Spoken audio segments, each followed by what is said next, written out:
Hey guys, Infidel1258 here. Today I'm going to share with you a clip from a recent live event. This is from my members only YouTube live. So if you want to be present at these conversations, you need to be part of my YouTube membership. Check out the community tab if you're interested. This one's a conversation between myself and a special guest, Agaprime. He's a YouTube content creator and he does these amazing short videos around battle analysis with in-depth and really cool editing. And then he also does shorts of other varieties, all Splinterlands related. A great guy, met him at Splinterfest. We had him on, and in this video, we're going to talk about Splinterlands bots, the evolving meta, and a lot more. It's a great conversation, and you're going to enjoy this one. So stick around, stay tuned, like, and subscribe. Have an amazing day, guys. God bless. Hey, guys, Infidel1258 here.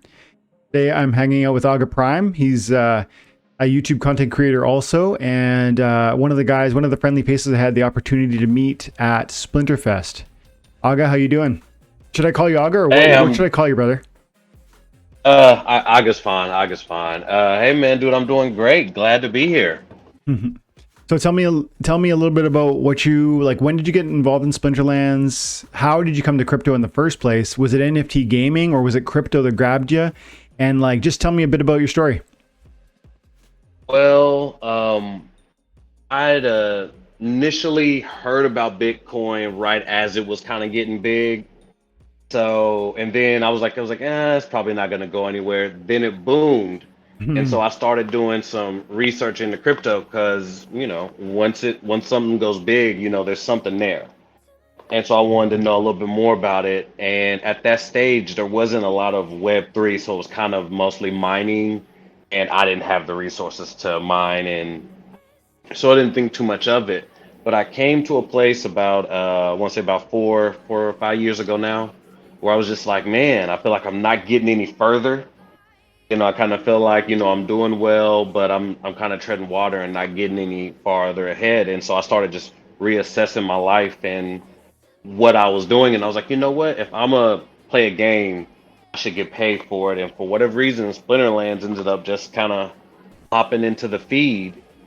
And I started watching some of your videos, and I really kind of liked the idea of the passion you had, your kind of story, and where you were at currently within a game. And so that got me interested. I started playing, and they nerfed bronze. That hurt a lot. So after that, I started watching people like Luke Plays the Win and Old Man Q learned how to get out of bronze. And then I thought to myself, man, that was rough. What if I could, make some content to help people get over that hump? Help Nice. them make that trip a little bit easier Nice. than what I experienced. And so I started the YouTube channel, and I have two principal people, my wife, which you met in Splinterfest, and then my brother. And neither one of them play, but my wife is very interested in learning about what's going on, even if she doesn't play. And my brother likes the entertainment factors. Cool. So that kind of morphed my style because I'm a trainer by trade, I guess. Yep. So that's what I do for a living. And so my style kind of formed into like this entertainment, but I'm putting in a little bit of strategy, a little bit of knowledge about the game so that you can enjoy it. But at the same time, you learn some of the fundamental skills you'll need to compete once you get into gold. Yeah, I was, like I said to you before we went live, I was checking out some of the videos, and some of there's like an editorial component, like a beautification, like a little bit more like razzle dazzle with yours than there is with anybody else I've seen, to be honest. Like literally anybody, like even the Splinterlands team, when they do, it's more like them with like the way they cut between scenes. And when I watch a lot of YouTube videos, like YouTube's probably my main source of entertainment these days. I don't know about you, but even apart from Splinterlands, like a lot of Splinterlands, but really everything. And gaming of every kind, 2.0 and so on, and even NFT stuff. So And those transitions are one of the things that I've long kind of thought, man, I wish I could step up my game in that respect. Like in certain, whether it's between scenes or whether it's like dropping in something funny or like, something, a visual representation of a joke that maybe, Jim Morgan and I hang out a lot. When we chat, we're kind of razzing each other. We make a joke here or there, or the crowds, the chat says something funny. And when I clip these things, it would be great from an editing standpoint to like step up the game and, introduce visuals like I saw you do on some of your stuff. And I won't play it. But guys, you should check it out. Agaprime on YouTube. That's the channel, right, Aga? Yes. Yeah. Yep. That's definitely the channel. Yeah. And firstly, thank you. I appreciate that. And to that point, I was actually kind of thinking the same thing. Is that I'm gonna start working with different creators, and so I'm looking forward to getting a chance to work with you as well about lending out those skills, because I think that we're trying to build a community here. We're trying to support and grow this game, and so if we all look better, Yeah. that only helps us as a whole. Yeah, dude. We're not competing with each other. We're all in this together. Yeah. So I'm gonna start doing that. But with season 4, I'm gonna switch the direction of the channel and I'm gonna start streaming. But I'm gonna stream my video editing process. Cool. So you'll be able to see how I go through and build the transitions and things. It'll be with a free software, so anybody can just pick up and get after it. Nice. But I'm gonna teach you, the fundamentals all the way up to the advanced things, and you'll be able to see me edit the video live, and then I'll release it on YouTube the following day. Dude, you got me hooked. I'm interested. I need to know more. I'm watching a ton of videos around that stuff, or like from various YouTube content creators now.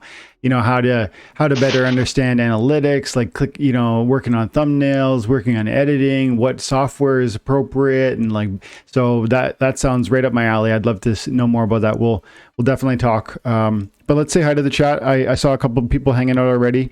Looks like Eli's here. Necro, good to see you guys. And Tim Butters. Gathering, nice. Got five or six. Really appreciate you guys coming to hang out. I just want to show the gear. Butters, I got my swag. Check it out. I got the blue. I got the baby blue, and I also got like a gray one that's kind of like an athletic gray. I think it's called heather gray, and two others. I got a kind of a navy blue long sleeve TNA shirt, and then one more like a crew neck with like no hoodie. Black with the TNA in the center, and they all arrived today, which I'm super pumped about. And it was super cool, man. I wish I could have worn them at Splinterfest, because seeing Butter represent out there on the stage, and then Butters almost won the friggin' Goldie, man. The gold tournament, came in 4th or 5th, I think, and you. Where'd you finish, Butters? Butters, were you he was not in the money, but he did finish high. I think he finished 5. Aga, you were saying that you train, like you mean like weightlifting and training people and yourself, I assume too. Is that what you meant? No. I'm a professional educator. I currently train like cable technicians, home security installers, call center agents, managers, that kind of a thing. Gotcha. Having met you at the Splinterfest, like you just seem like a physically strong dude, and I thought it definitely could have been physical training also. Yeah, man. So you got in, like you heard about cryptocurrency, Bitcoin got your attention, but you weren't at first convinced. That's everybody I think, hey, like you hear about it, you're like, man, I don't think so. Or, it's a flash in the pan. And then some sort of secondary moment happens and you just like, you actually take it serious, and then you start to move toward it. And then you heard about, something, you said the NFT gaming, like Splinterlands specifically, started just popping up in your feed? Well, I wouldn't say Splinterlands was the first one to pop into my feed, but Splinterlands was, and this is part of why I'm so big on Splinterlands, is Splinterlands was the first actual game. Yep.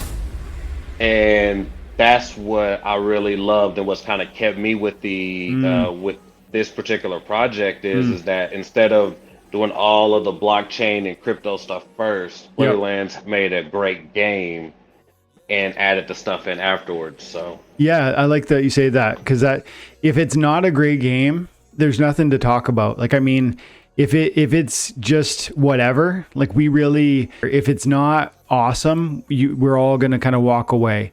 And so it's really important that it actually be like legitimately exciting and enjoyable. Because I think if it's, I really think that's going to be the basis through which we're either going to fall in love and stick around, or move away. And so that's why for me, and like a lot of times I'll say in my videos, it's entertainment first and opportunity second. And I really think that's true. Like, I think there's something special here. I'm excited to see where it goes, but that would stop being true if I felt the game was not entertaining. If I felt there was no game, like, because I played others, actually. I've seen before this, there was something called Drug Wars, which I was like, I guess, kind of into. It was pretty, like, there was nothing there. It was like, I shouldn't crap on it. I should just say that it wasn't. I ultimately decided it wasn't entertaining.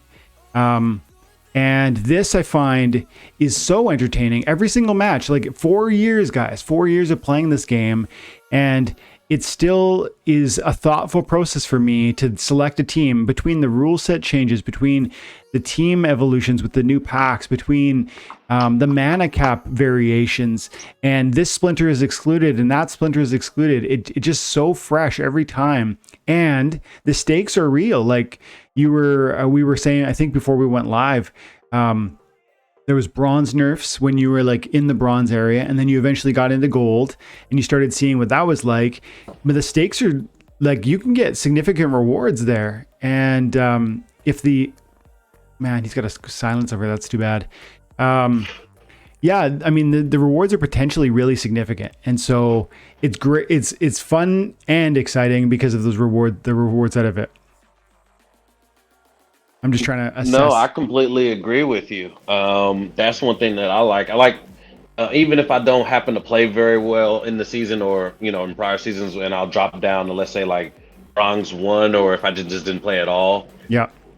And I enjoy that weird period where it's like, man, I have to refigure out how to play in bronze, because all of those abilities I can't use right now. Yeah. And so, you figure that out. So those matches get to be challenging again, because cards you're so used to playing don't work the same at bronze. And then you get back up in the silver, you work your way back up through gold. And I enjoy that. It just, I like the way it works. Yeah, me too, man. Gathering, the Magic said, end of season time already. Good luck, everybody. Man, I haven't seen your end of season videos. I'm sure you're making content right now. But man, my grind is like, well, let's just look at this. Like I've been playing, I must have put in 3 hours of steady play, and I don't ever do that. My capture rate's at 2.8%. I've been as high as like 30, I think it's 3,600 or maybe 3,550 or something this season. And look, 3298. It's been up, down, up, down, up, down.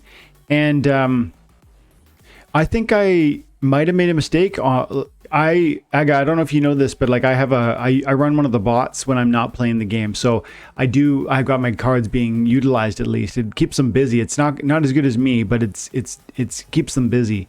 And this season, right, you guys in the audience might want to know, and Aga, you might want to know, this season I've been using Splintermate because it's like $1 a month to use the bot, and it's got some interesting features. Like you can tell it to fight up to 6 times an hour, Right. and you can like dictate like what sort of combinations it utilizes and sort of win rate cutoffs that it'll play, But my experience is that it's just not as effective as, for instance, Archmage bot, which is what I used to use like last season. And I sold the token, meaning I no longer have Archmage. I sold the token because I just felt I don't know. It wasn't worth it. But I'm sorry. This season, I don't think I'm going to make it. I got 10 hours left. I'm going to go to bed in a couple hours, and some part of me feels it's like I've had 3 million power equipped, 2.5 million all season long, and the Splinter Mate hasn't been able to even get kind of close. And last season, I was recording my rank grind, and Archmage fought me. Like, I was playing, but Archmage would throw a game down every 15 minutes, and I was recording a video, and I was like 1 win away, and then suddenly Archmage submitted a team, my battle for me, and it actually won me into champion. So I've actually have experience where Archmage has gotten me into champion with less power than this, and I've actually got experience where Splinter Mate can't do the same thing, even though I pretty well let it play by itself all season long while we were down there in Splinterfest. So I don't know if anybody uses them, if you guys use them, that is. But man, I'm starting to feel like it might be worth the money to just bite the bullet and get another one of those tokens. Do you ever mess around with these things there, Aga, or do you just play by yourself? I originally started with Jones Bot, and when I got in, but that was when you had when it made more sense to kind of have collections of resources in multiple accounts. Mm-hmm. But I actually started using Archmage not too long ago, and I've actually been quite satisfied with the process. Now, granted, it does throw a few teams that are head scratchers, Yeah. but a lot of times what I'll do is I'll look at those head scratchers and I'll wonder, and I'll ask myself, why didn't it work? Because a lot of times they have some weird but some interesting combinations, but they'll just miss an obviously better card, Yep. Yeah. And I think I often wonder, though I don't know this, if they are just relying on not necessarily the best card. Even you have better cards available that they could grab and use, but they're sometimes just using the best card that they know about using.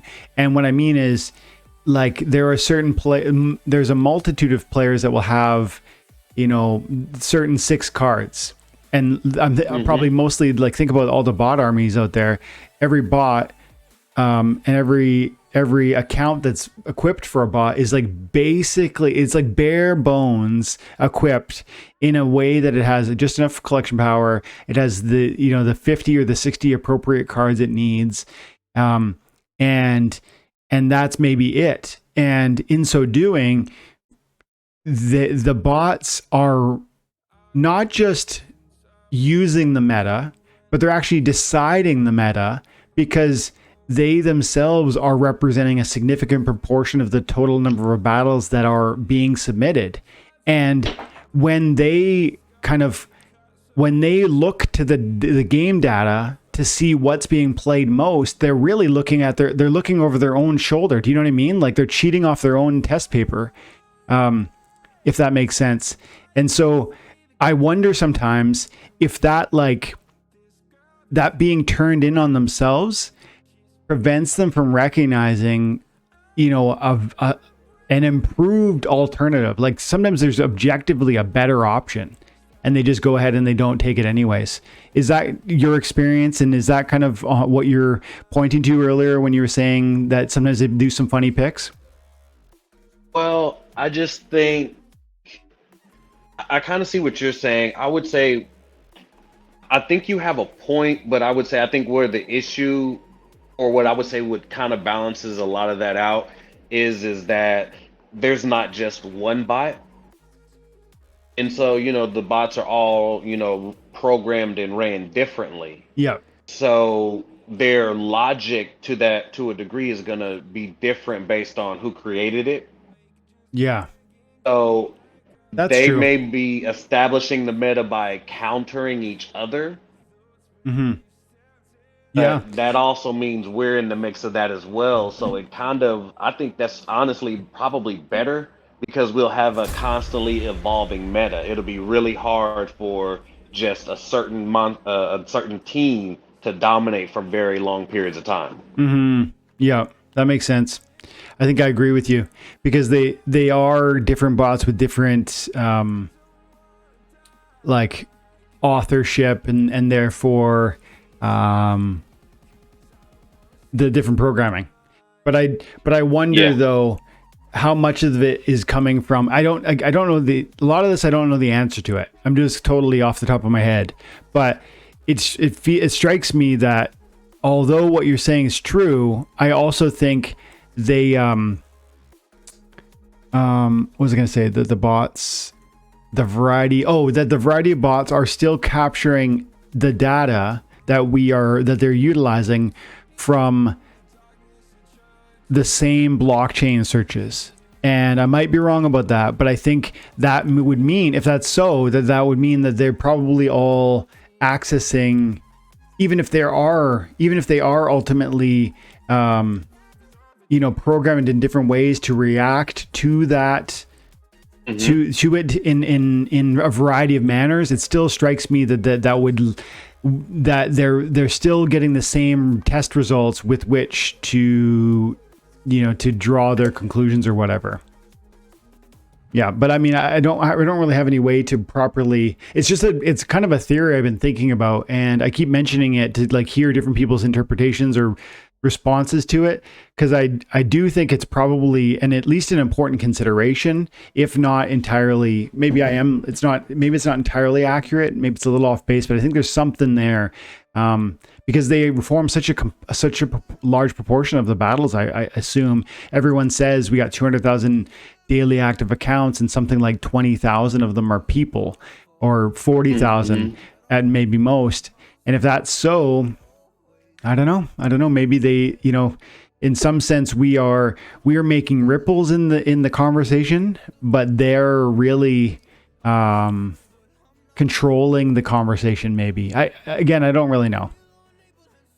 Well, no, I think you make a very sound argument. I would say, I guess I look at it as, let's say, effectively, the way I look at it is that there's a wall here, Yeah. and the different bots all have a different way they're gonna approach that wall. Yeah. Some are gonna try and go around it. Yeah. Some are gonna go over it. Some will run through it, and then others will look for the door. But each avenue is going to kind of be explored.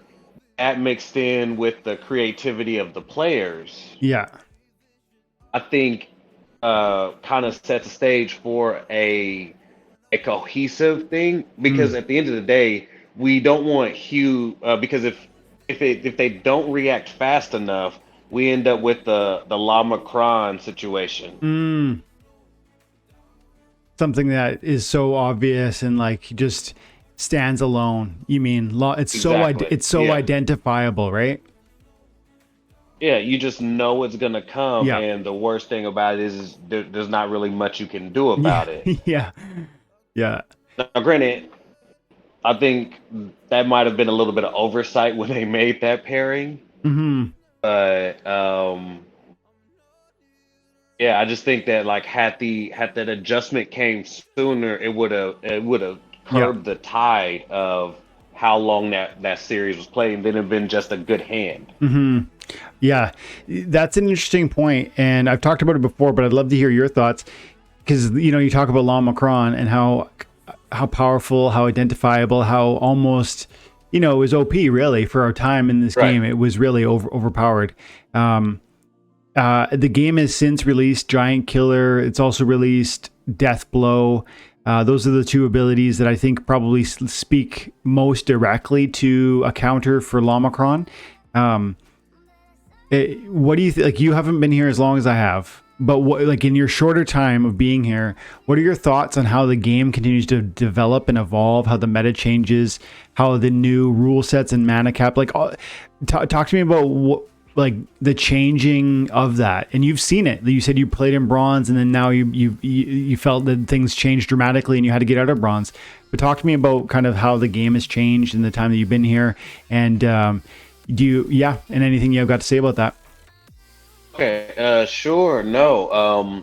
So one of the interesting dynamics that I've been through is I showed up, and there wasn't a pack sale going on.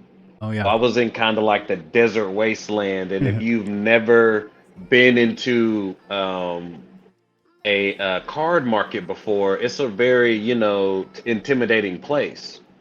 Yep. It's so much information, you have no idea what's going on. You don't know what card's good, what card's bad. And so I had to kind of learn a lot from what I was watching and what I saw other people do.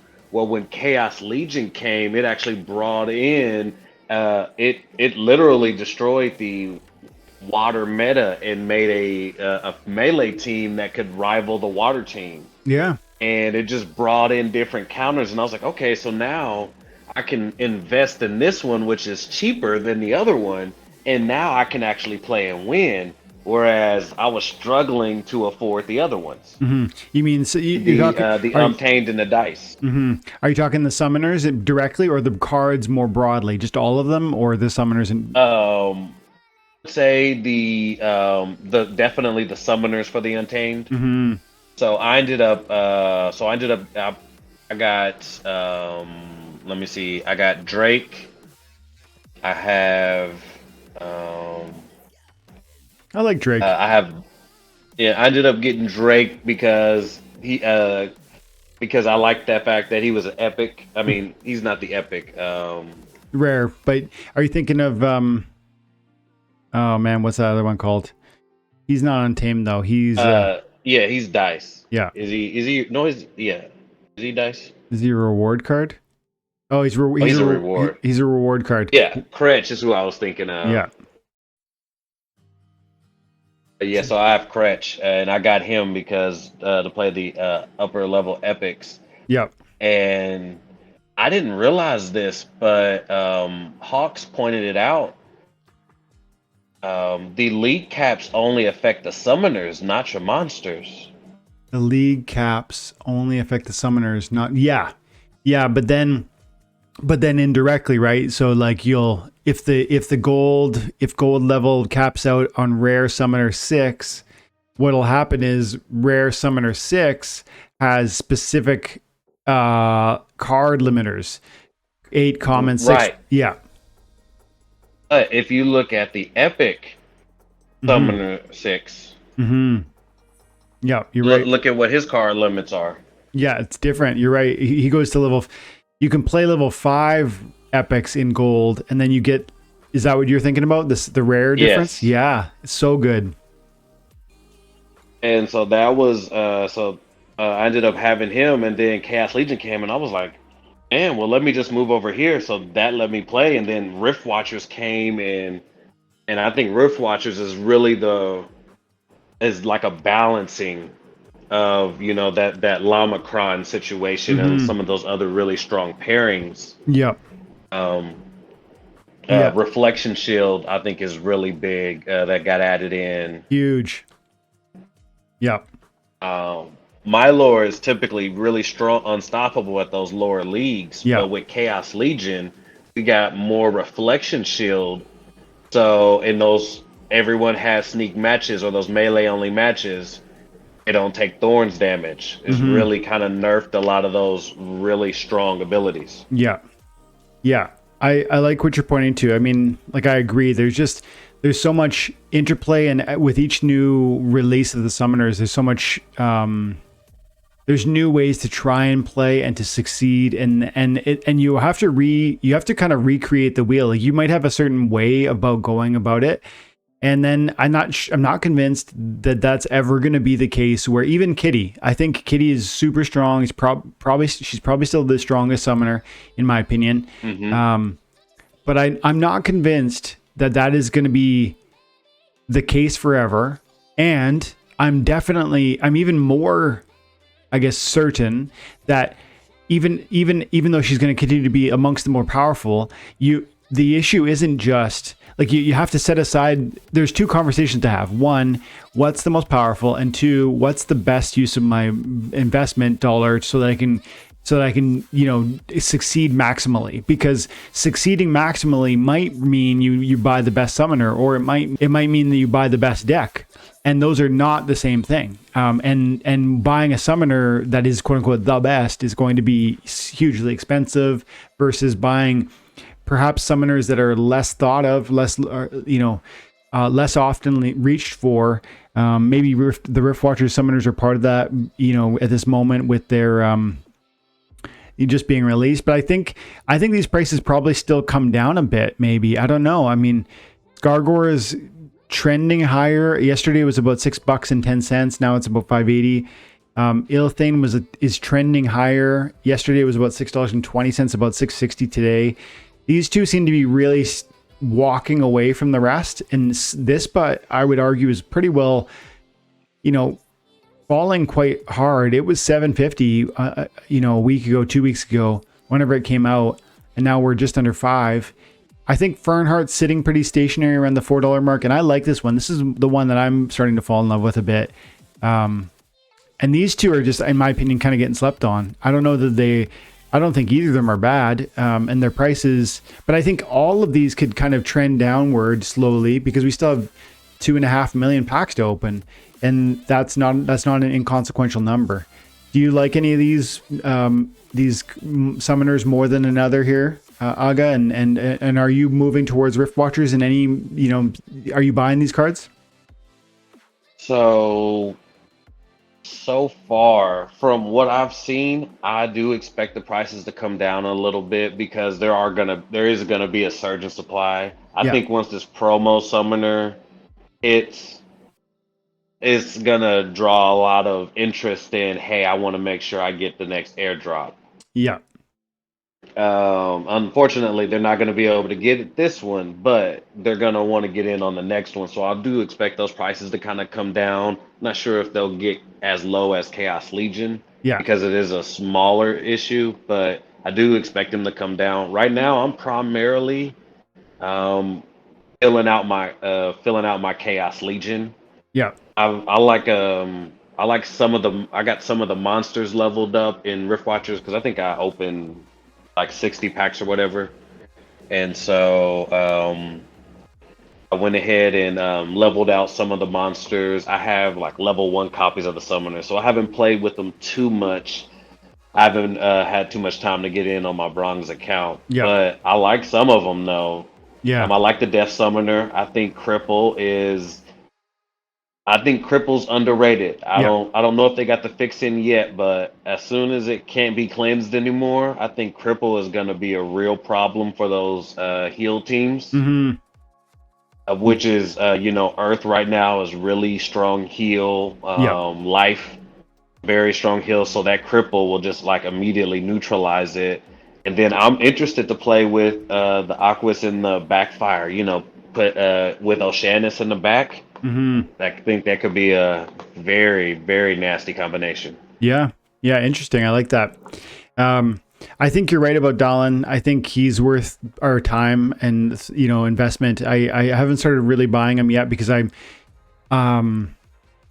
just got too many directions to go. I really, as much as I think Skargor is going to come down, I've been buying Skargor first because she just is I think she really is significantly better than the rest. And then I don't really care about Ilthane. I see everybody else seems to care. I don't really care about her. I don't get it. Yeah. I know speed is great. I always talk about how speed is great, but like the thing is, I don't know. I mean, I've got options that do that. Like, I mean, I've already got Kelia. I've already got Quixodevious. Quixodevious does -1 speed to my enemy, but to me, that's the same result. Yes. And then I also have the Conqueror Yasik, which is +2 speed for fire. So I just feel like if speed's what I want to do, I can do that. And I do think white really needs some more speed. So I can see where this fits, but I'm just saying, like, if I'm going to pay twice as much money for Ilthane, I would love to take a full-fledged Dahlin for, what is that? 46 times, like $150 for Dahlin or $300 for Ilthane. I'll pay $150 for a max Dahlin. And you're right, Cripple's going to be, I don't know if it's already, guys in the chat, has Cripple been fixed? I don't even know if they fixed it yet, but I also think Cripple's a cool thing because I actually believe that there's certain abilities that you need to think about becoming more and more powerful. And I actually think Cripple, you guys have, I don't know if you've ever heard me say this before, but I've said something like this a few different times on the channel. And there are certain abilities such as Giant Killer that I actually think are the sort of ability that get better the longer the game exists, because you're going to see more and more 10 mana monsters be created. That in that example, it's just a matter of certainty that they're going to make more and more 10 plus mana monsters, and therefore more and more targets that you can double damage with your Giant Killer. And the same thing with Fury. Go ahead. Sorry to jump in there, but yes, no, I remember a video specifically where you mentioned that I maxed out my Djinn Inferni. Yeah. I know, is it Djinn Inferni? Which one is the fire one with the Giant Killer? I think it is the Inferni. Yeah, I'm pretty sure. I know which one you mean. But so I went ahead and maxed that one out, and then sure enough, you have Grum, you got a Rune, you got Hinderlock, you have so many of these giants running around, and so yeah, it's huge. This one was pivotal in the tournament at Splinterfest too. Remember that when everyone lost, or we started cheering and stuff for the gold. There was a gold battle where the Djinn Inferni clutched up and stunned like 2 or 3 times in a row to steal a victory. Yeah, it's a great card. But so Giant Killer's part of that, but I actually think. And this might come as a surprise to the guys who watch all my stuff, because I've kind of crapped on Dahlan a bit, but I do think Cripple is one of those abilities that gets better the longer the summoner's around. Why? Because you're probably going to see more Double Strike. Double Strike's an ability that we haven't seen a ton of recently, especially from the Death team. We did see Raw come out this with the Rift Watchers, and I think he is definitely a good partner for Dahlan. But then also, you haven't seen anything recently other than Raw. And so, if there's one more, there's also, if there's any neutral monsters that get Double Strike, these are cards that I'd really want to pay attention to, because Dahlan's so cheap, and because not everyone will necessarily see the opportunity right away, especially if there's a card like this that comes out soon. This is an old reward card, and this is an old reward card too. I have both of them, and I like them in certain situations. And if you could if you had Dahlan and you could play these 3 in a melee from any position rule set, you are going to do some crazy crippling. And even if they've got Cube or something out there, they're going to be so rapidly depleted. I think Dahlan's got some, is worth owning. And I think people are probably sleeping on him a bit. With that in mind, though, got to say, summoners and like future-proofing the deck, I don't think we got to talk about the neutral legendary. Are you getting the Lux Vega? No, I'm not gonna get the Lux Vega. Too much money? Well, to me, I didn't feel like the Lux Vega was kind of meta defining. I think it'll be just kind of good, because like it can't mix with Dragon, and Dragon is really the strongest collection of monsters. Definitely. So it's just gonna mix with another Splinter, which is what it was gonna do in the first place. So you're really just banking off of the +1 speed, was it shield, and +1 speed, +1 shield, +1 hit point. Yeah, and +1 hit point. So that's really all you're doing. So I think like I said, I think it'll be good if you wanted to use it, or if you just had like leveled up monsters and you just wanted a leveled up summoner to use at any level. Great. But I was in a whitelist for Rooney, and I'd much rather put that towards getting a second Rooney, because I think those will be necessary at the highest levels of gameplay. Yeah, I like you're gonna want to have one. I definitely like the Rooney. I think I'm feeling much stronger about this than I am about the Rooney, though. But I like the Rooney. But I like this. I like the summoner a lot. I think the neutral side of things, just being able to play with anything. Yeah, you're right. Not dragon, and you're right. Dragon is like. There's a lot of strength in that team, but just being able to know that you always have your summoner, like your clutch ace summoner. Even if her stats are not kind of overpowered, I agree they're not, but they are good. I think they're respectable. She's pretty well Kelia with like one more hit point, and Kelia is a strong summoner, and Kelia is limited to the blue team, but this one could be played with blue or red, or and that flexibility I think is going to give you a lot of versatility. The other cool thing is you don't necessarily need to buy, because she exists, you don't necessarily need to buy 6 summoners. You can buy 1 summoner and literally play all your decks, which is kind of crazy. I guess not dragon. But that alone, I think, makes her financially worth owning, if not, proficient, like technically, like in terms of win rate. And when I think she'll be strong win rate rise, but I think from like a technical investment, like just the multitude of options and the consistency with which she will be playable, I think all of that makes her desirable from an investment standpoint, in my opinion. I think you make a sound argument. Yeah, but it's not cheap. I mean, it's $1,000 for the regular foil. So, I hear ya. And then I think if you bought the white to compare it to the Rooney, you say, you put down the $200 or whatever it was with the vouchers, to get your whitelist bought, and now you owe another 300 or something. So, I mean, you're talking 2 Roonies or one of these summoners, and I do think Roonies are really cool too, both because of I'm actually excited to see I like the card. So like again, from like the win rate side of the conversation, I like the card, but then I also think that the Rooney represents an interesting investment because of the connection Ethereum. with So it's hard to say, man. It's hard. Like there's too many options is the real answer. Like you can't do it all. Exactly. Yeah, I remember hearing you say that in one of your videos. You was like, at the end of the day, you were basically saying, hey, at the end of the day, I'm making decisions from where I'm at in the game. Yeah. You have to understand what your specific situation is and make the best decision for you. You can't just jump onto everything. Yeah.